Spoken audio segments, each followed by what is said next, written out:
berat, yaitu dicambuk 80 kali, persaksiannya tidak diterima, dan dia dihukumi sebagai orang fasik, ya, karena Allah mengatakan di penghujung ayat yang keempat tadi, ayat surat An-Nur 4, wa ulaika humul fasiqun, dan mereka lah orang yang fasik, ya, mereka orang-orang yang fasik. Jadi dia atau pelaku hukumi sebagai sebagai orang fasik. Ini khonifuddin a'azzanillah wa iyyakum jami'an. Baik.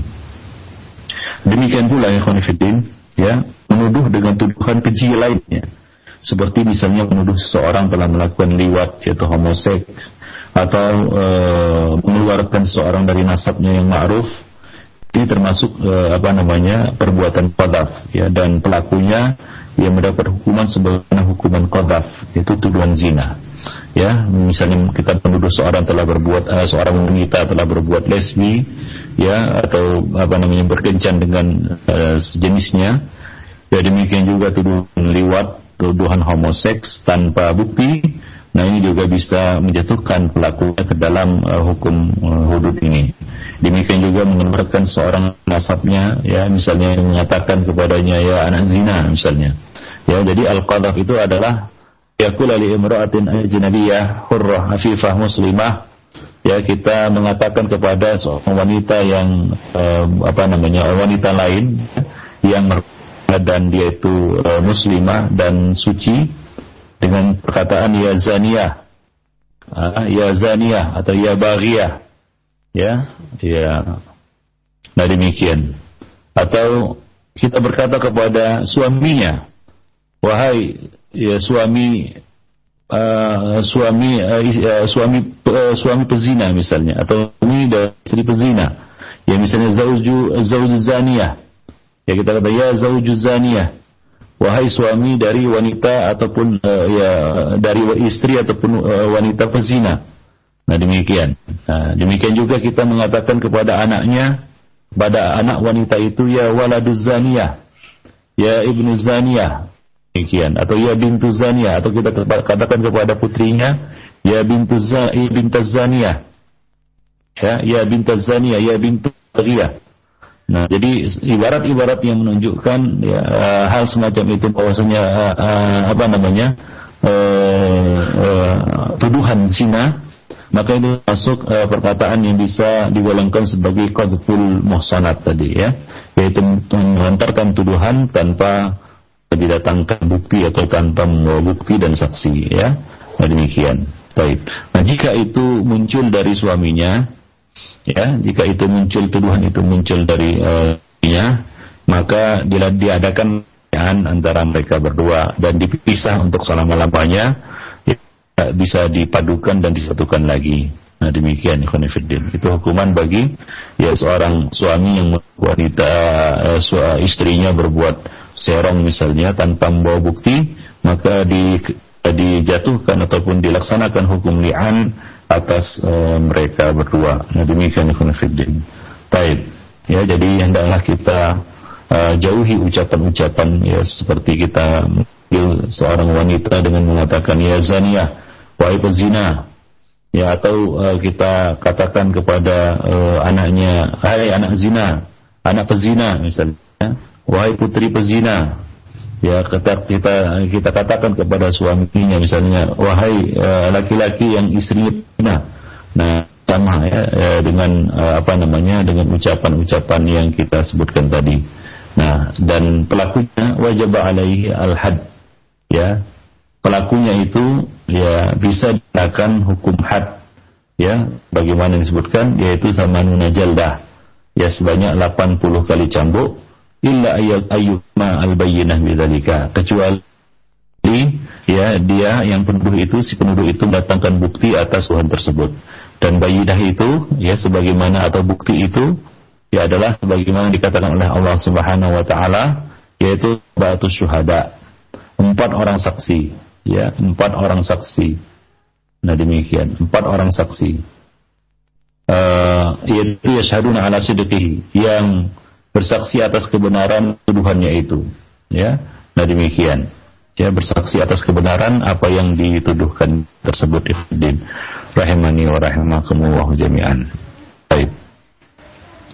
Demikian juga ikhwan fillah, wa kadzalika idza qadhafa mamlukahu aw jariyatahu bi an qala li mamlukihi, demikian pula ya melontarkan tuduhan zina ini kepada budaknya, ya kepada budak laki-lakinya atau budak perempuannya. Yang ulama berselisih pendapat tentang hukum menuduh budak dengan menuduh atau melontarkan tuduhan zina kepada budak, apakah wajib dijatuhkan hukuman atau tidak?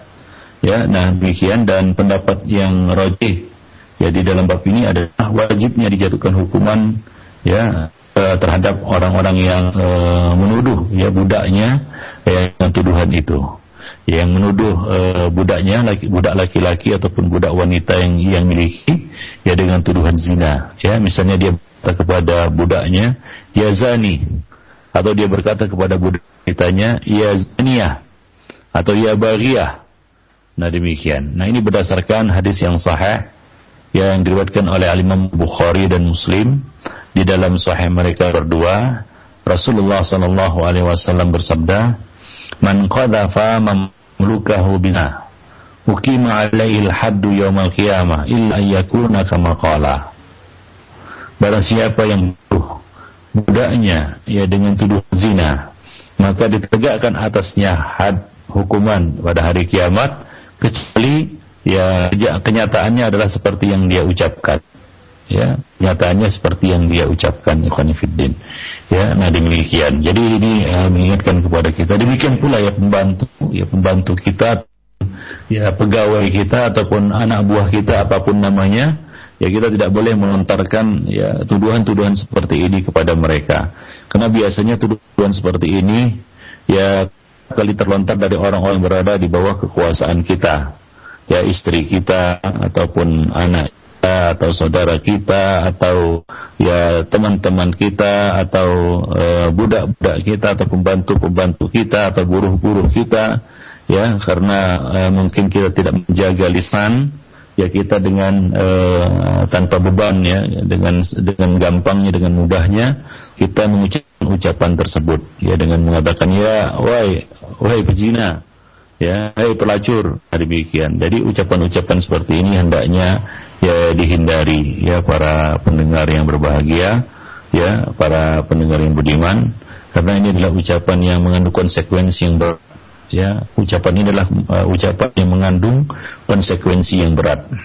Ya, seperti ya Nabi Shallallahu Alaihi Wasallam memperingatkan tentang hadatuz zur, persaksian palsu. Ya, ketika itu Nabi duduk bersandar, kemudian Nabi bangkit dan berkata, ala wa syahadatuz zur, ala wa syahadatuz zur. Ketahuilah, ya dosa berikutnya adalah persaksian palsu. Terus mengulanginya hingga para sahabat mengatakan laitahu sakat. Ya, baik kiranya Nabi berhenti mengucapkannya. Nah demikian. Artinya apa? Nabi memperingatkannya dengan keras karena besarnya akibat dari perbuatan tersebut baik di dunia maupun di akhirat. Karena ini dosa menyangkut orang lain yang mana tidak mudah diselesaikan begitu saja. Hendaknya kita takut menjadi hamba yang muflis, hamba yang bangkrut pada hari kiamat, yaitu hamba yang telah datang membawa pahala salat, pahala puasa, pahala sedekah. Ternyata ya kita bawa dosa-dosa muamalah, ya kita di dalam hadis faqad syatama hadza wa qatala hadza wa qadhafa hadza wa dzamala hadza. Ternyata ya banyak hutang-hutang kezalimannya. Ya dia telah mengambil harta si fulan, dia telah menumpahkan darah si fulan, dia telah memukul si fulan, dia telah menuduh si fulana, ya dia telah menganiaya si fulan. Maka diambil ya kebaikan-kebaikannya dan akan diberikan kepada orang-orang yang dizaliminya. Kemudian kalau belum selesai, maka orang-orang yang dizaliminya itu akan diserahkan dan ditimpakan kepadanya, lalu dia diseret dan dilemparkan ke dalam api neraka. Waliyadzubillah. Nah demikian ya khonifidin. Jadi hendaknya kita menjaga diri dari perbuatan seperti ini. Ya kadang-kadang ucapan ini terlontar begitu saja tanpa kita pikirkan ya khonifidin. Ya. Nah, karena kadang-kadang ucapan seperti ini kayaknya untuk bagian orang itu mudah saja terlontar. Hei pezina, hei pelacur, kan begitu ya. Hei anak zina, anak haram dan lain sebagainya. Nah, ini kita katakan tidak selayaknya terlontar dari seorang mukmin. Ya, karena Nabi sallallahu alaihi wasallam mengatakan laisal mu'min bit-ta'an walal la'an walal fahish al-badi'. Ini hadis diriwayatkan oleh Imam Bukhari Adabul Mufrad dan disahihkan oleh Syalbani di dalam Sahih Adabul Mufrad dari Ibnu Mas'ud. Nabi mengatakan orang mukmin itu bukanlah orang ta'an, ya, suka mencaci sana sini. Bukanlah orang yang suka la'an, yaitu suka laknat sana sini. Wala fahishil badi, dan juga bukan seorang yang suka berkata kotor dan keji, ya, berkata kotor dan keji. Ini Nabi juga mengingatkan kepada kita, man kana yu'minu billahi wal yawmil akhir yakul khairan aw liyasmut. Barang siapa yang beriman kepada Allah dan hari akhir, hendaklah dia berkata yang baik, ya, atau dia lebih memilih diam. Jadi sallallahu alaihi wasallam menyuruh kita untuk berkata dengan perkataan yang baik. Perkataan yang baik itu adalah gabungan dari perkataan yang benar dan bermanfaat. Jadi hendaknya apa yang kita ucapkan itu adalah perkataan yang benar, bukan kata-kata yang batil. Ya, seperti menuduh orang lain dengan tuduhan zina, atau mengucapkan ucapan-ucapan yang kita sebut tadi, hei anak zina, ya, hei anak haram, hei pelacur, dan lain sebagainya, tanpa bukti, ya, tanpa kita membawakan bukti, hanya bermodalkan persangkaan saja, hanya bermodalkan dhon, ya. Sementara Nabi mengatakan, Allah mengatakan inna ba'dadh-dhanni itsam. Maksudnya sebagian dari persangkaan itu, ya, sebagian besar dari persangkaan itu adalah itsm, adalah dosa. Nah, demikian ikhwan fillah, ya. Jadi hendaknya dijauhi ucapan itu hingga kita memastikan bahwa ucapan yang kita lontarkan itu adalah perkataan yang benar, bukan perkataan yang batil. Dan yang kedua, perkataan yang bermanfaat, bukan perkataan yang sia-sia, tidak ada faedah. Ya, jadi Rasulullah mengingatkan, ya, hendaknya kita berkata yang baik, yaitu gabungan antara perkataan yang benar dan bermanfaat. Jadi kita pikirkan dulu sebelum kita berbicara, apakah ini benar, apakah ini bermanfaat. Kalau tidak benar, jangan ucapkan. Kalau tidak bermanfaat, jangan dilontarkan. Nah, di dalam kitab Sahihain juga Nabi mengatakan, inna rajul la yatakallam bil kalimah ma yatabayyanu fiha yazillu biha fin nar ab'ad mimma baina masyriqi wal maghrib. Sesungguhnya seorang laki-laki berbicara dengan satu kalimat yang dia tidak pastikan, ya, dia tidak periksa, ya, dia tidak cek kalimat yang dilontarkannya itu. Yazillu biha, disebabkan dengan kalimat itu, disebabkan kalimat yang dilontarkannya itu, dia terperosok ke dalam api neraka. Yazillu biha fin nar. Ya, jauh dari jarak antara timur dan barat. Nah, demikian ikhwan fillah, azanallahu wa iyyakum jami'an. Ya, dia terjerumus, tergelincir, jatuh dalam jurang neraka akibat kalimatnya itu, akibat kataannya itu, ikhwan fillah, azanallahu wa iyyakum jami'an. Muaz pernah berkata kepada Nabi, ya Rasulullah, wa inna la mu'akhaduna bima natakallamu bihi. Wahai Rasulullah, apakah kami akan dihukum, akan diperiksa, ya, terhadap dengan apa yang kami ucapkan ini? Faqal, maka Nabi berkata kepadanya, takilatka ummuka ya Mu'ad, sungguh malang ibumu karena kehilanganmu, wahai Mu'ad. Wa hal yakubun nasu fin nari ala wujuhim illa hasaidu alsinatihim. Bukankah manusia tersungkur di dalam neraka pada wajah-wajah mereka, di atas wajah-wajah mereka, melainkan akibat dari perbuatan lisan mereka, yaitu apa yang mereka ucapkan, disebab apa yang mereka katakan. Nah, demikian. Maka Allah Subhanahu wa taala mengingat kepada kita, ma yalfidu min qaulin illa ladaihi raqibun atid. Ya, tidak ada satupun ucapan yang terlontar dari kita, melainkan, ya, di sisi sudah ada malaikat yang mencatat lagi mengawasi. Nah, demikian. Uqbah pernah berkata kepada Nabi, ya Rasulullah, man ya, wahai Rasulullah, Ya, apa itu selamat? Maka Nabi mengatakan selamat itu adalah amsik alaika lisanak. Tahanlah lisanmu. Wal yasaka, tahlah di rumahmu. Wabki ala khati'atik, dan ya tangisilah kesalahanmu. Ya, wa inna ab'adan nasi ilallahi al-qalbul qasi. Sesungguhnya manusia yang paling jauh dari Allah Subhanahu wa taala adalah ya orang atau manusia yang keras hatinya. Manusia yang keras hatinya. Demikian ikhwan fillah, a'azzani Allah wa iyyakum jami'an. Di barang siapa yang pernah terlontar ucapan-ucapan seperti ini ya mungkin dia ucapkan ya tanpa sengaja atau tanpa maksud untuk menuduh, kan begitu ya, tanpa maksud untuk menuduh dan lain sebagainya ya, dan juga ya mungkin kebiasaan buruk ini ya karena dia ketularan dengan lingkungannya, maka hendaklah dia berhenti dari kebiasaan buruk tersebut.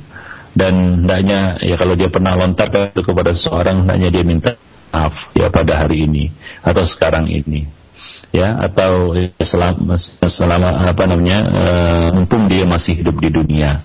Nabi mengatakan man kana indahu madlimatun inda akhihi falyata'allal minhul yaum. Barang siapa yang punya hutang kezaliman ya terhadap saudaranya, maka hendaklah dia selesaikan hari ini, sebelum datang nanti hari di mana tidak ada lagi ya tebusan dengan dinar dan dirham. Yang ada hanyalah al-hasanat wa sayyi'at, membayarnya dengan pahala ataupun dengan menanggung dosa orang yang telah kita zalimi. Ikhwani fiddin, rahmani wa rahimakumullah jami'an. Ya, nah demikian. Jadi hendaknya kita ya menahan diri ya dari ucapan-ucapan seperti itu. Apalagi ucapan itu yang mengandung konsekuensi hukum. Ya, yaitu hukum hudud. Ya, cambukan 80 kali cambuk. Persaksian tidak diterima selama-lamanya dan digolongkan sebagai orang fasik serta mendapat laknat di dunia. Kemudian di akhirat mendapat laknat juga dan mendapat azab yang sangat pedih. Ikhwani fiddin, rahimani wa rahimakumullah. Jadi hendaknya dijauhi ya ucapan ini terhadap siapa saja.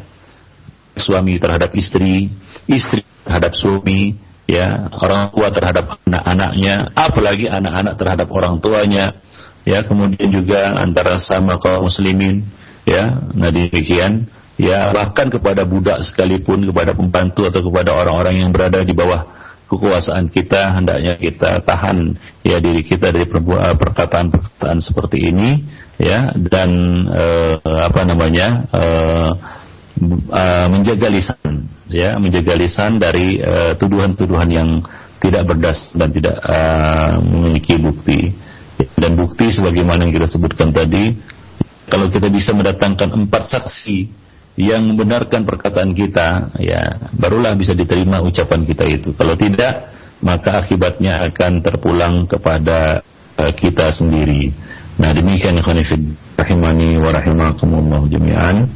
Ya, dosa besar yang ke-21 yaitu qadzful muhsanat, melontarkan tuduhan tanpa bukti. Yang melontarkan tuduhan keji tanpa bukti, ya, tuduhan zina, tuduhan telah melakukan lesbi misalnya, atau tuduhan ya telah melakukan liwat, ya, atau tuduhan-tuduhan keji lainnya. Nah demikian ya, mudah-mudahan Allah Subhanahu wa taala menjauhkan diri kita ya dari dosa yang buruk ini. Nah, apalagi ini bulan Ramadan, bulan di mana kita melatih diri untuk bisa menahan ya lisan kita. Ya, menahan lisan kita. Ya, bulan Ramadan adalah momen yang paling tepat untuk membleng diri kita. Ya, karena salah satu di antara hikmah puasa ini adalah untuk mencetak orang-orang yang bertakwa. Lakun tatakun, menjadi orang yang bertakwa, yang takut kepada Allah Subhanahu wa taala, ya, menjaga hukum-hukum Allah Subhanahu wa taala, yang melaksanakan perintah dan menjauhi larangan. Nah, jadi hendaknya kita ambil ya petik pelajaran dari bulan Ramadan ini ya dengan melatih lisan kita untuk tidak sembarangan berkomentar, tidak sembarangan melontarkan tuduhan, tidak sembarangan menjatuhkan vonis yang ngawur tanpa bukti. Ya, yang mungkin selama ini sering terlontar dari lisan kita. Kita hendaknya bertaubat kepada Allah Subhanahu wa taala Karena Allah Subhanahu wa taala Maha penerima taubat lagi Maha penyayang. Ya, illa man taba wa amana wa amila amalan salihah, kecuali orang-orang yang bertobat. Nah, orang-orang yang taubat lalu beriman dan mengiringi taubatnya dengan amal saleh. Ya, itulah dia taubat nasuha, taubat yang diiringi dengan iman dan amal saleh. Ya, setelah dia melakukan dan melaksanakan 3 syarat taubat itu ya, atau 4 bila itu berkaitan orang lain, yaitu minta halal dari orang yang bersangkutan. Nah, kemudian dia iringi iman taubatnya itu dengan iman dan amal saleh.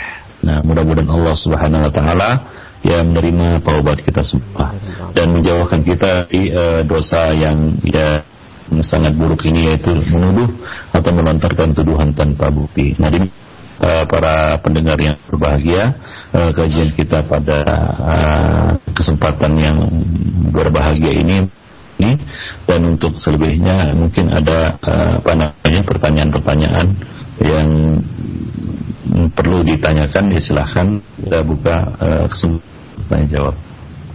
Ya, baik, kami ucapkan sekali lagi syukran jazakallahu khairan barakallahu fiik kepada Ustaz atas pemaparan yang disampaikan. Dan demikian ikhwatal iman rahimakumullah, pendengar Radio Roja dimanapun Anda berada, pembahasan yang disampaikan oleh Ustaz Abu Ihsan Al-Maidani hafizullah taala dari pembahasan Al-Kabair. Dan alhamdulillah kita sudah sampai pada poin yang ke-21, yaitu dosa besar yang patut kita jauhi, yaitu melontarkan tuduhan keji tanpa bukti. Dan selanjutnya akan kami buka sesi tanya jawab. Sebelum kami mengangkat pertanyaan di line telepon di 0218236543, akan kami angkat terlebih dahulu pertanyaan yang sudah masuk melalui pesan singkat. Ustaz, ada pertanyaan dari Umi Abdullah. Assalamualaikum warahmatullahi wabarakatuh. Ustadz, bagaimana dengan wanita yang hamil di luar nikah? Apakah bisa disebut pezina meskipun tidak ada saksi yang melihat perbuatannya, Ustadz? Silakan.